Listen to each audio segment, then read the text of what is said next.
So I'm at home today doing a bit of DIY, trying to resolve one of the engineering problems of the original fit out of the van here. Now, the sliding door panel, which I mentioned in my first video about camper vans,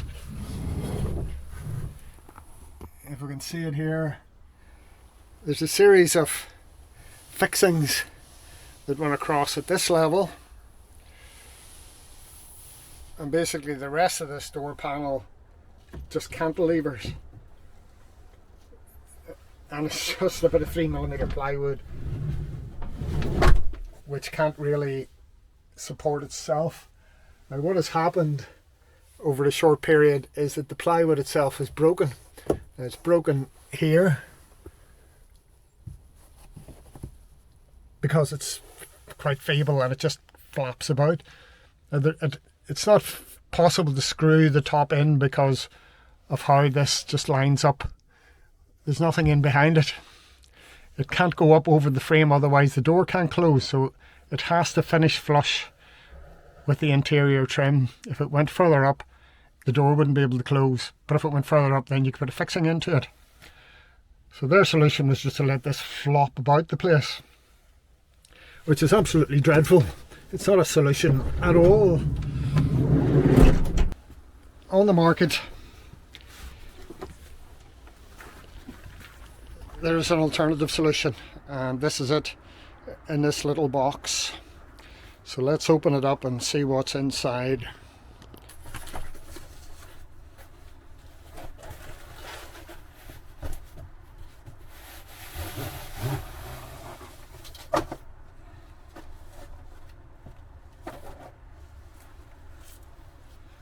So this is a much cleverer solution to the problem.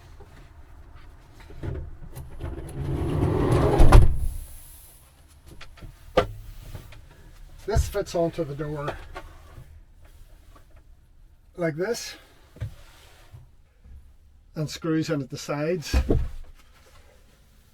Now we've got it, we did it in a lighter colour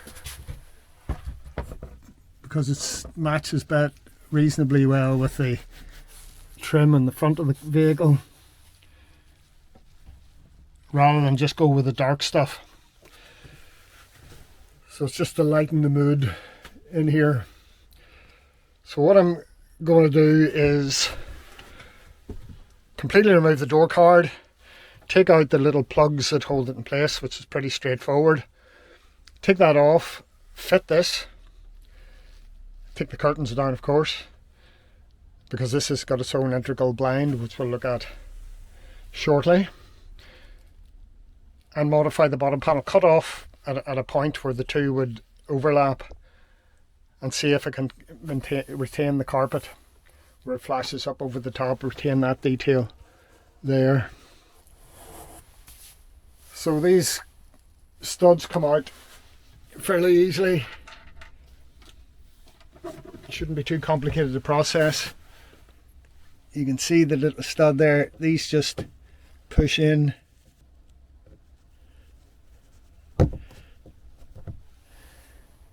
These just push in and act like a wall plug to hold it in place, so you just use a screwdriver to loosen it and pull it out. So there's a row along the middle there, a row along the side, a row along the bottom, and obviously have to take the rubber stopper off. So let's do that and see what's in behind. You can see from the side that panel just flops about. Absolutely dreadful. You can see along the top edge there where I've got sellotape holding the top of the panel in place in order to stop it doing this. Absolutely ridiculous. Ridiculous. I just can't get over it. Every time I look at this thing, it's like, who thought that was a good idea? It is absolutely ridiculous. Did I say it was ridiculous? Anyway, let's get the door panel off.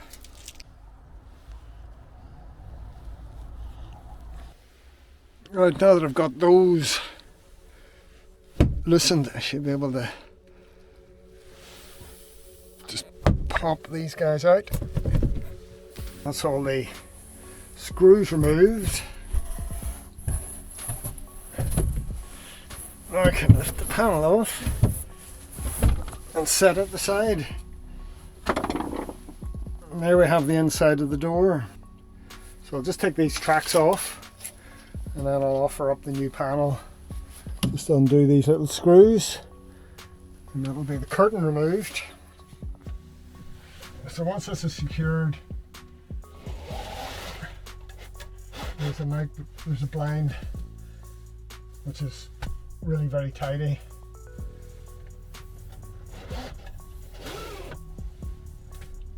Now what I have to do with this door panel,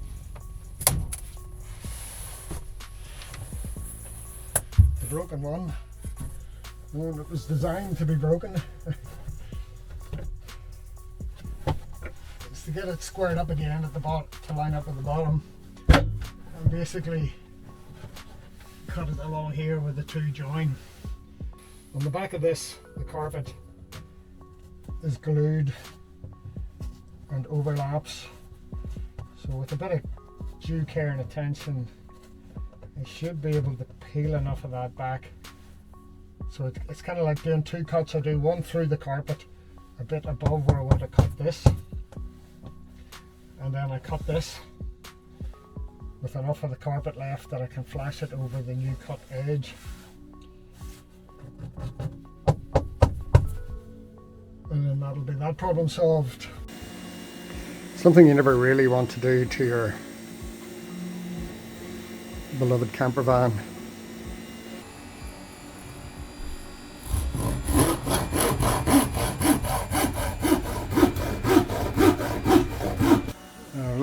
Left slightly excessive upstand on both sides, just in case, but I still have to trim the bottom of this. So slowly getting there. This took a little bit of patience.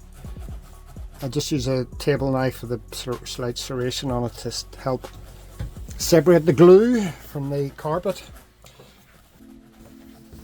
And along the back here, I need to mark this along the edge, basically where the curve is, and that's where I cut it.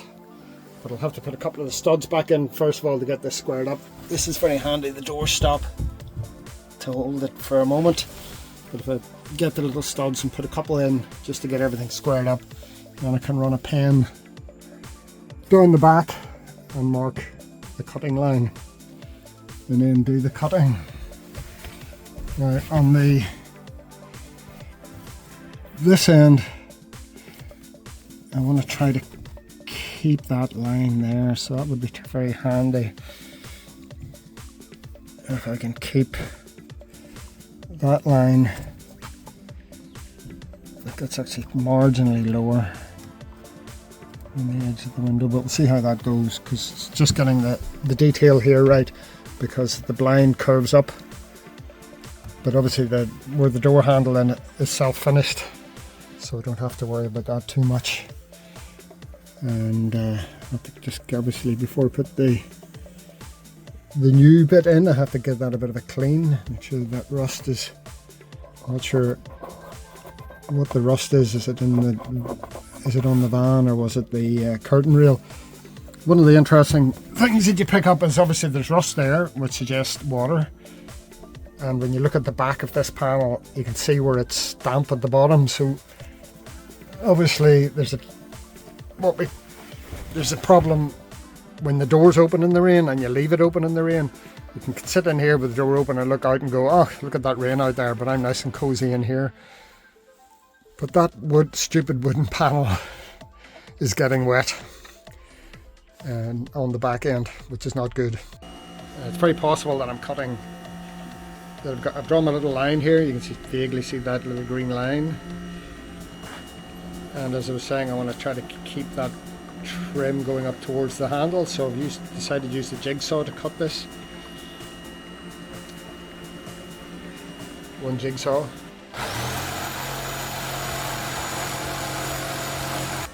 blades. I haven't cut the carpet back too far, so the blade's very close to it, so I just have to keep that pulled back as I'm going.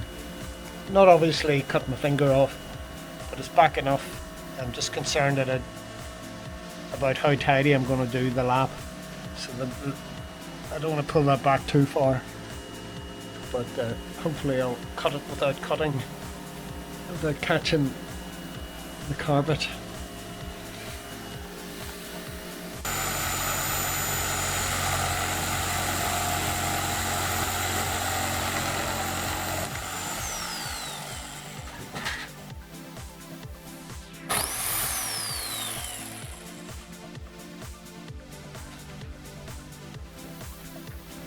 Okay, let's get this squared up and see have I made a mess.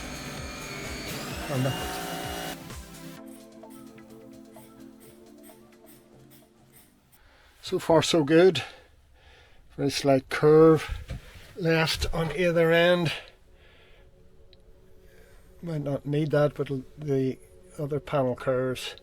So the carpet at the moment is just tucked in there, and I've temporarily put 3 of the studs back in, and it's located over the door stop. So that's it sitting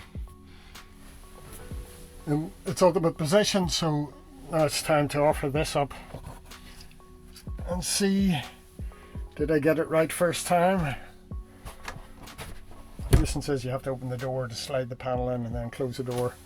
And the biggest pain is when you got a steep driveway. It's very difficult to hold the panel in and slide the door closed, but that's all part of the fun. So that's it offered up in place, and it's not bad, but it's not perfect. It's running off very slightly. It seems spot on at this end, but at the time I get up here, you see I can't get it to push right in tight without it going up. So I'm just going to have to trim from about the halfway or 3/4 of the way, take a little taper off there and lose that little lip at this end to round that corner off just that little bit better. So let's have another go. I did expect to have to do something like that, but otherwise it's starting to take shape. Not looking too bad, worth the effort. Okay, it's drilling time. So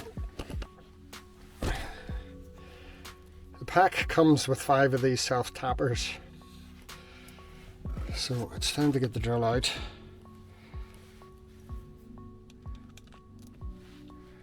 That goes in there. So when the door's in the closed position, it kind of holds this in place. So hopefully it's holding it in the right place. Self-tapping screw number 1. Fingers crossed.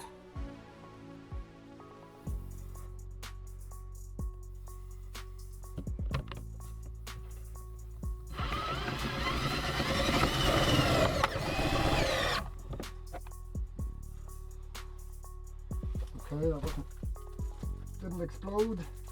End of this one.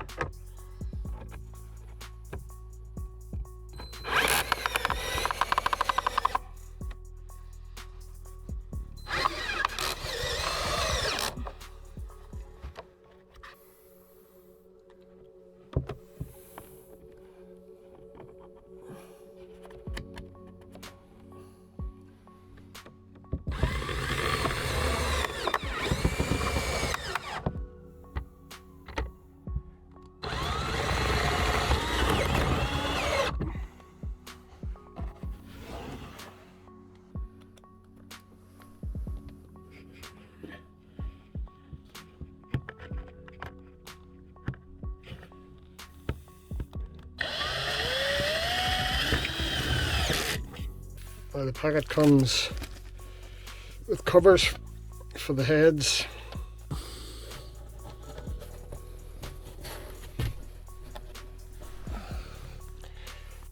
The fit of this bit has been pretty straightforward.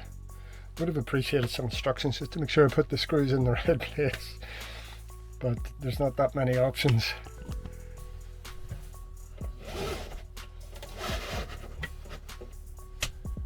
And that's that. I think I did a contrast in the colour, which kind of blends in with the grey in the front. Works quite well.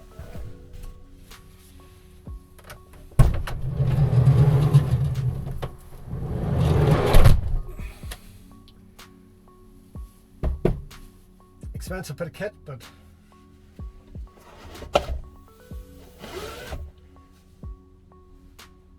compared to the other expensive bit of kit, there is no comparison. Obviously the carpet is originally stuck on with a spray, as far as I can see from watching YouTube videos, but this should do me fine. Less messy.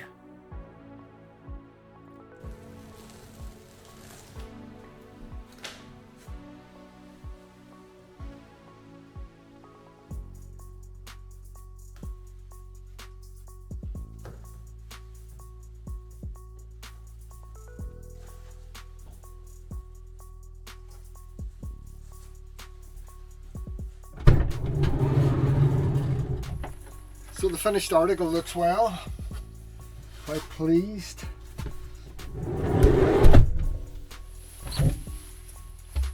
And the colour choice of Kelpie's contrast looks very well. Now, obviously this is from a company called Vanshades. I think everybody's seen found them on the website at some point. This cost me £213. Now that was with a £28 postage charge. I got it delivered to Scotland because it was cheaper. I had a contact where I could get it sent from Scotland over to here. The postage to come to Northern Ireland would have been £45. So it's something else to bear in mind when you look up the price on the website. It doesn't include postage and packing. But it's a reasonable enough quality product. It's the three-dimensional aspect of it, the fact that it doesn't just rely on a sort of flat thing like this. It requires fixing in that direction. It's three-dimensional in that it covers this way, but it also goes that way and allows for fixing in the back. And it's quite robust, and it's going to stand up to the test of time. And it's got a plastic background, so it'll take a bit of rainwater if it's left open. Amusingly, when you take these things out very carefully and you put them into a little container and then you go to put them all back again, there's always one missing, which is kind of funny. Now, one other thing I have to consider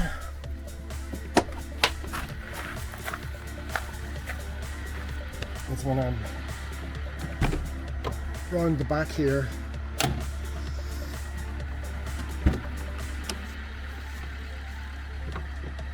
these guys suffer from the same illness. This one's broken here, and here. Yeah. This one so far seems okay. I've got sellotape on it here to stop it flopping about. There is a screw here which helps big time, but really it isn't very clever and it needs addressing. So would I buy fan shades for that? I'll save my pennies up and see how that bit goes. Now, another little something that has cropped up with the van that I wasn't really aware of, and I'm sort of kind of complaining about the cheapness of things, is this little back panel here. So one of the things that we do, this is fixed by magnets, which is absolutely fine, and we slide it down the side of the seat whenever we're not using it in order to get food and pots and pans, which we keep stored under the seat. And what's happened is just with me pushing that back in there, it's pushed the back panel off. You can see it there. And you kind of wonder, well, oh dear, what on earth did I break that would do that? But the reality here is there's double-sided tape on the back of this which sticks it onto the frame, and that's what holds this panel in place, is double-sided tape. Double-sided tape. Just while I'm here, I can see bits of sawdust. Something I mentioned before, that you get a problem in the interior. Bits of sawdust comes out from underneath the unit. So obviously I've got the door now sorted. That's one thing off my list. The two back windows, I'll live with those for a while. The double-sided tape holding the back panel on, I'll have to give a bit of thought to that, because it's now falling off continuously. So there'll always be something, but that's kind of the frustration just of the camper van. The money you spend on a camper van, they're not cheap things, but the quality is so cheap with so many things. But because it's a custom, I guess the logic is you can keep customizing, you can keep improving and adding things. It's just accumulatively gets rather expensive on something that's already rather expensive. But I guess that's part of the fun of having a camper van, is that you can customize it, you can make improvements. It helps if you've got a bit of DIY tinkering skills. It helps if you've got a garage full of tools that allow you to do these things, and the time to do it, and the wherewithal to do it. But anyway, that's it for now. See you next time.